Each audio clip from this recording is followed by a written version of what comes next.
Okay, so here we're winding. So this kind of coil, you call it a preheater coil, or? Yeah, this was just a preheater for the feed water for a boiler. Mm-hmm. And what they did is they took the exhaust steam from the engine and ran it through a chamber. This was inside a chamber. Mm-hmm. These are this is high pressure tubing. So there were high pressure fittings welded into the end cap. You don't want to do like a small helical one for this? Yep, you could. Like I said, you're only limited to your imagination. Okay. So yeah, you could. You could have made two helical ones and put one inside the other. Yeah. So this is just what they happen to use. This is out of that Williams car right there. The red one? That car was built in the 60s. Mm-hmm.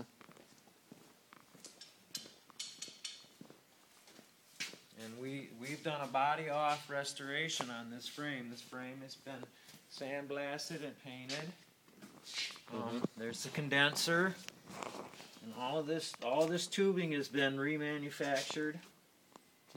We have new things here. This is actually underneath the car, so you can't see it. Yeah. Okay. Let's go to. And this is the exhaust off the engine. So the exhaust goes down and it goes into that chamber, and then this is inside that chamber. Mm-hmm. And then it gets fed from the water pump, which is run by the engine, and the water comes out of this tank. Mm-hmm. This is what they call the hot well. Mm-hmm. Okay.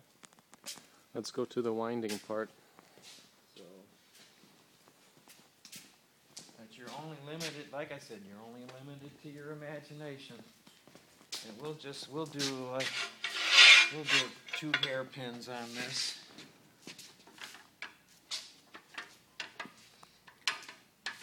Obviously, you have different size dies for different size tubing, and they're matched, code matched, the way they go in.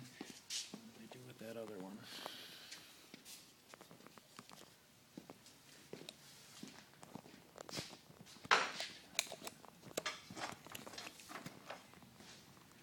Here's our die for 3/8. Okay. So the block is typically the same, and that's you've got. Yep, they're all the same. It's You got just 4 inch design. by 2 inch, and each one of them is then 1 inch. Yeah. Well, Pretty close. 2 inch. Yeah, and they a were little- just 2 by a little 2, less. and then we had to machine this out to go past these welds.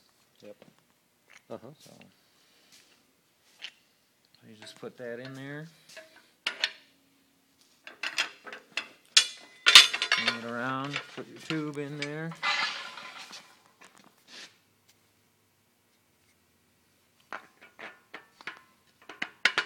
There's your die. And the plate. Where did the plate go?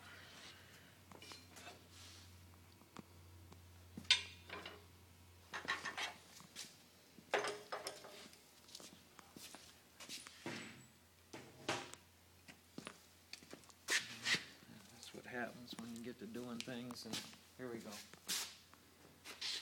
Here we go. Okay, and you have this metal plate on there, and that just gives strength to the center of your draw point. Yeah.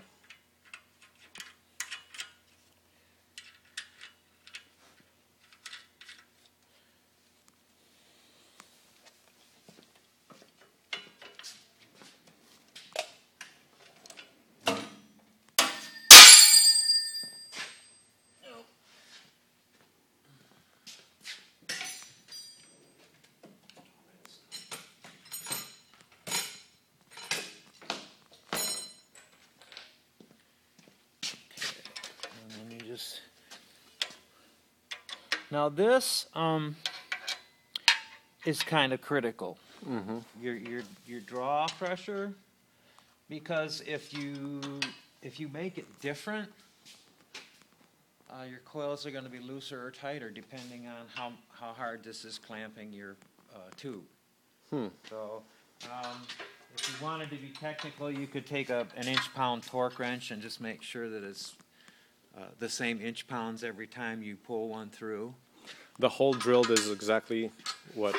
How'd you do that? Because you slid it. What I did is we drilled before we cut. We machined the block as a whole.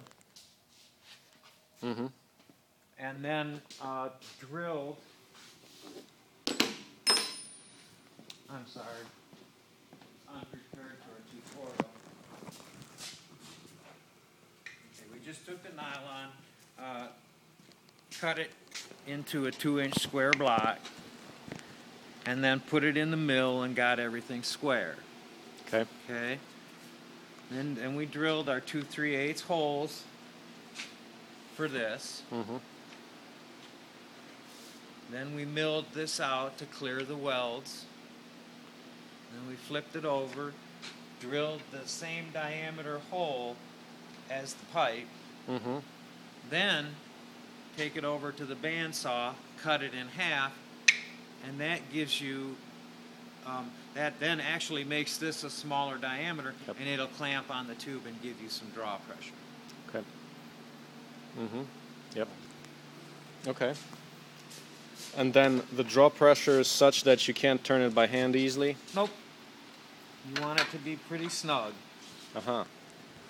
So now And you kind of do it by how do you gauge how? I do it kinda- by sight and by feel.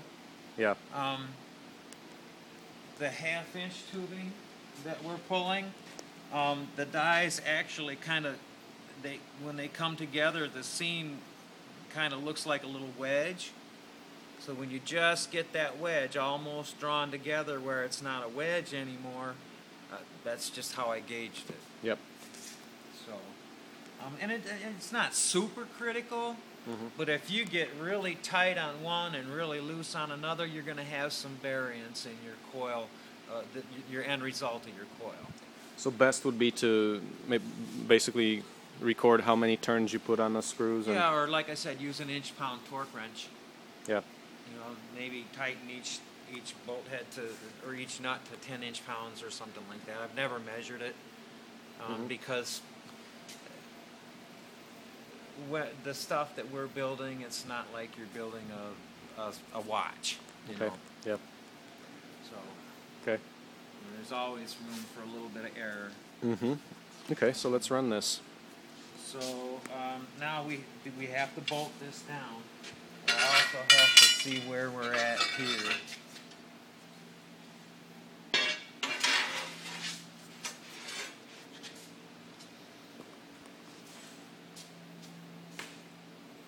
Now the holes drilled in this flange underneath this plate are 1/4 so that we have strength. Fine thread? Yep, 1/4. Okay. And then your coarse threaded bolts are 1/4. Mm-hmm. So you have another 8 threads per inch on your 1/4. It's just a stronger, better fastener for strength. Yep. So, and I've got to find. Got to see which way these will all go in.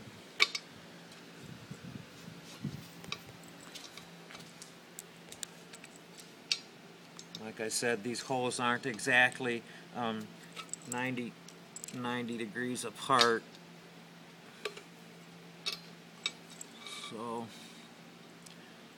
I don't have, see, I never marked this one.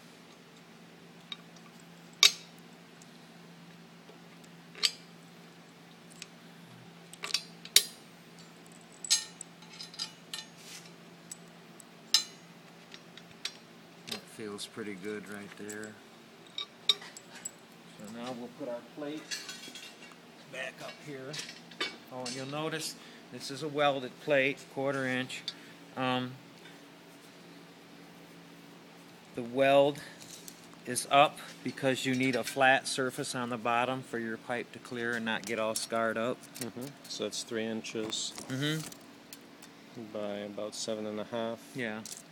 a total diameter of like 18 or 20 inches, 22 inches. 22 inches. That's because that way you can wind a 22-inch coil if you want to. Yep, 1